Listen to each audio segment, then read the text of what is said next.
Hello everyone, कैसे हो आप सब। एक बार पुनः स्वागत है आप सभी का हमारे अपने YouTube channel Shiv coaching classes पर। उम्मीद करते हैं दोस्तों आप सभी मस्त होंगे, बेहतर होंगे, आप सभी की पढ़ाई भी बिंदास चल रही होगी। आज के इस वीडियो में यहाँ पे हम आपको बताएंगे class 11th biology NCERT chapter 9 जो कि हमारा जैव यानी कि बायोमॉलिक्यूल है। इस चैप्टर के जितने भी महत्वपूर्ण वस्तुनिष्ठ प्रश्न यानी कि जितने भी इंपॉर्टेंट एमसीक्यू है वो हम आपको आज के इस वीडियो में पूरा का पूरा कवर कराने वाले हैं। तो चलिए सीधे वीडियो को स्टार्ट करते हैं। पहला क्वेश्चन है कि कोशिका में सबसे विविध अणु है, तो आपको यहां पे याद रखना है प्रोटीन। यदि कोशिका के अंदर पूछा जाए कि सबसे विविध यानी कि सबसे बड़े प्रकार के अणु है तो कौन होते हैं? प्रोटीन। अगला प्रश्न है कि सरलतम अमीनो अम्ल होता है, तो आपको याद रखना है ग्लाइसिन। ग्लाइसिन जो होता है यह एक प्रकार का सरलतम एमिनो एसिड होता है। अगला प्रश्न है कि मानव शरीर में सर्वाधिक मात्रा में पाया जाने वाला खनिज है, तो आपको याद रखना है कैल्शियम। क्या याद रखना है? कैल्शियम। अगला प्रश्न है कि कोलेस्ट्रॉल है एक, तो कोलेस्ट्रॉल एक प्रकार का व्युत्पन्न लिपिड होता है। क्या होता है? यह एक व्युत्पन्न लिपिड है। अगला प्रश्न है नाइट्रोजनी क्षारक को केवल आरएनए में पाया जाता है, मतलब ऐसा नाइट्रोजनी क्षारक आपको यहां पे करेक्ट करना है जो कि केवल और केवल आरएनए में पाया जाता है। तो यहां पे राइट आंसर हो जाएगा यूरेसिल। यूरेसिल केवल आरएनए में पाया जाता है।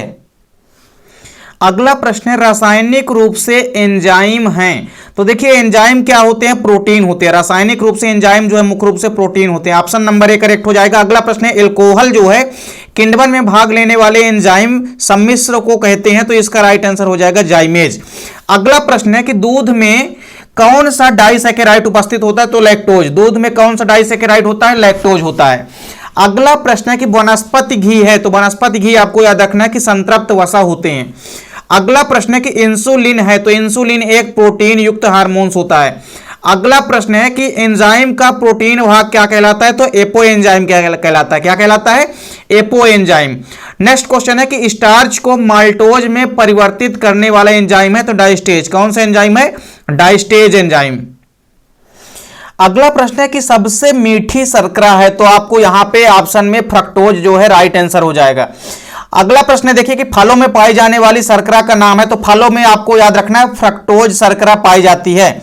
अगला प्रश्न है कि जो हीमोग्लोबिन होता है उसमें कौन सा खनिज पाया जाता है मुख्य रूप से? तो आपको याद रखना है आयरन यानी कि Fe। तो आयरन जो है हीमोग्लोबिन का प्रमुख स्रोत होता है। अगला प्रश्न है देखिए कि कौन सा लिपिड हृदय रोग पैदा कर सकता है? तो जो कोलेस्ट्रॉल होता है यह हृदय रोग पैदा कर सकता है। अगला प्रश्न है कि सभी जीवधारियों में प्रोटीन कितने अमीनो अम्लों से बने हैं? तो आपको याद रखना है कि सभी प्रकार के जीवधारियों में जो प्रोटीन होते हैं वो लगभग 20 प्रकार के अमीनो एसिड के बने होते हैं। अगला प्रश्न है कि अंडे की सफेदी पाई जाने वाली प्रोटीन का नाम लिखिए। जो अंडे का सफेद वाला भाग होता है उसमें कौन सी प्रोटीन पाई जाती है? तो आपको याद रखना है एल्ब्यूमिन प्रोटीन। अगला प्रश्न है कि डीएनए का मॉडल किसने प्रतिपादित किया? तो याद रखना है वाटसन एवं क्रिक ने।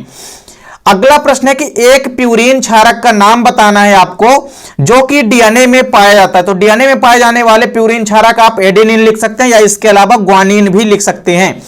अगला प्रश्न है कि एंजाइम की क्रिया विधि की जो ताला चाबी की परिकल्पना है, तो ताला चाबी परिकल्पना को किसने प्रस्तुत किया है? तो ताला चाबी परिकल्पना को प्रस्तुत करने वाले वैज्ञानिक कौन है? एमिल फिशर आपको याद रखना है। अगला प्रश्न है किसने प्रमाणित किया कि एंजाइम प्रोटीन है? तो इसका राइट आंसर हो जाएगा समनर ने। किसने? समनर ने।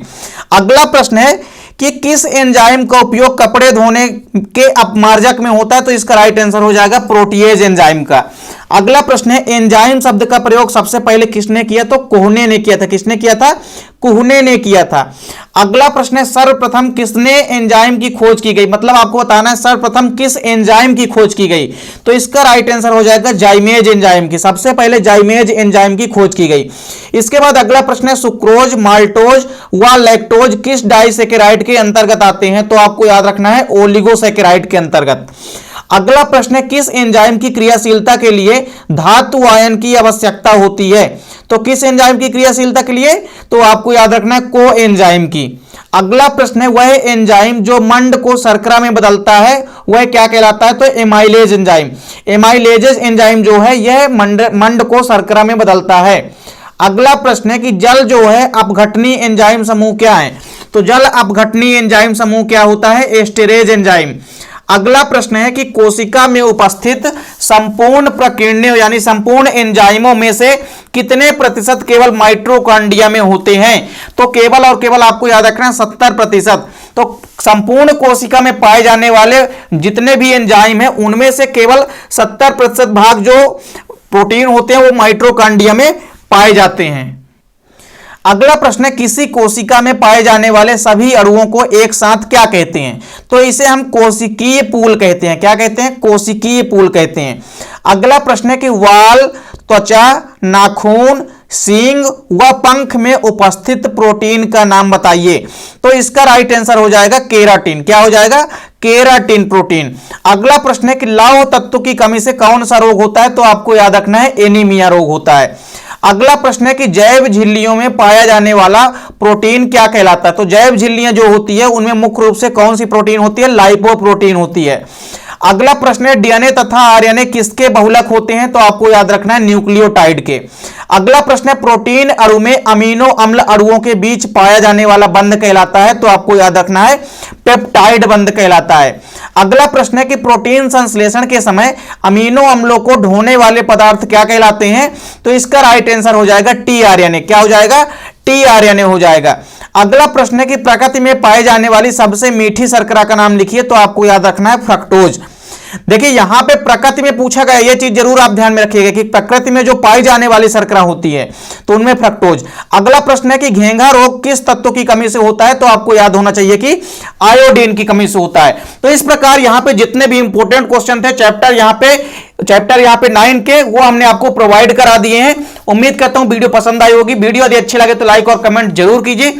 साथ ही साथ दोस्तों के बीच ज्यादा से ज्यादा वीडियो को शेयर कीजिए। चैनल पे यदि नए हैं तो चैनल को सब्सक्राइब अवश्य कर लें। मिलते हैं नेक्स्ट वीडियो में, तब तक के लिए जय हिंद, वंदे मातरम।